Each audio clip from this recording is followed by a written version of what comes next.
বিসিবির নতুন বোর্ডের অধীনে মাঠের সব জায়গায় লেগেছে নতুনত্বের ছোঁয়া। মাঠের সবকিছুই সাজানো হচ্ছে নতুন রূপে। ঘাস কেটে মাঠের সৌন্দর্যে আনা হচ্ছে পরিবর্তন। প্লেয়ারদের বসার জন্য তাঁবু দিয়ে বানানো হচ্ছে ডাগ আউট, যেখানে বিসিবির জিডি ট্রফির খেলোয়াড়রা বসবে। আগামীকাল শুক্রবার শুরু হবে বিসিবির নতুন টুর্নামেন্ট জিডি ট্রফি। অনূর্ধ্ব 23, অনূর্ধ্ব 19 এবং অনূর্ধ্ব 17 দলকে নিয়ে শুরু হচ্ছে নতুন এই টুর্নামেন্ট, যেখানে এই 3 বয়সভিত্তিক দলের ক্রিকেটাররা নিজেদের চেয়ে শক্তিশালী প্রতিপক্ষের বিপক্ষে খেলার সুযোগ পাবেন। নতুন প্রতিভা খুঁজে বের করাই এই আয়োজনের মূল লক্ষ্য বলে জানিয়েছিলেন বিসিবি সভাপতি তামিম ইকবাল। 50 ওভারের এই টুর্নামেন্টে 3 দলই একে অন্যের বিপক্ষে দুবার করে খেলবে।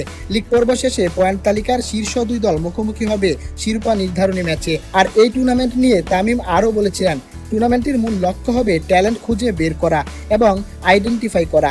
অর্থাৎ বোঝাই যাচ্ছে বিসিবিতে তামিম বোর্ড নতুন এবং আলাদা কিছুই করতে চেষ্টা করছেন।